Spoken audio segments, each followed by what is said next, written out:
Hola, bon dia. Buf, quina llum.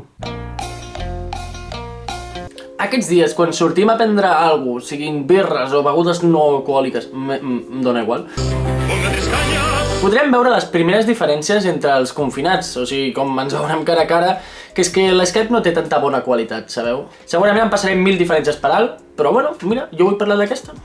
I és que tenir companys morenos, doncs pot significar moltes coses.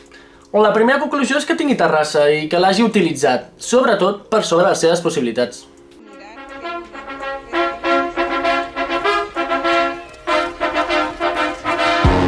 Quina classe d'empatia podem arribar a tenir amb aquestes persones que no han fet un bon confinament, que no són bons confinats.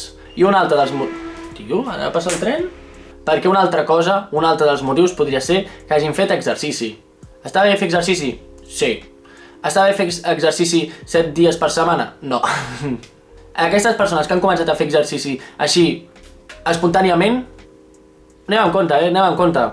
Suspicious. Cuando tienes esos amigos, te pueden ocurrir esas cosas. O potser, si t'ha tocat massa el sol, és que has tret massa a passejar el teu gos. Això de les mascotes és una forma d'esclavisme modern. I a sobre, tan subtil, tan poc perceptiu. Quan ha d'anar a pixar, l'hem de treure a passejar, és que som esclaus dels propis gossos. En tot cas, aquest vídeo no ve a parlar dels morenos. A mi, mira, m'és igual el teu color de pell.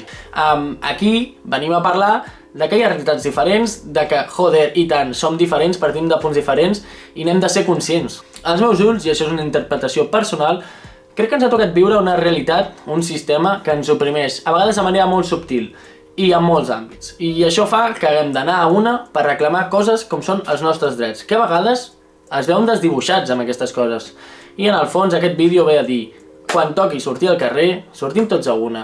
I ara em sap greu, ens tirem punyals a tort i a dret, perquè, hosti, a mi em fot que surti alguna persona a les 8:05 i parlar una mica de responsabilitats individuals, responsabilitats col·lectives, però en el fons, quan toqui sortir a una, quan toqui reclamar els nostres drets, que tocarà, us ho dic en sèrio, potser avui fem una manifestació així amb distàncies de seguretat, però hi haurà algun dia que ens carregarem moltes coses i que haurem de tornar a sortir al carrer. Quan torni a passar tot això, jope, fem una mica d'unió, fem una mica de pinya. No us tireu plats tot el rato. Hòstia, és que a vegades a mi em cansa la merda que es tiren, sobretot els polítics. Persiguiendo, no sé, pongo nerviosos.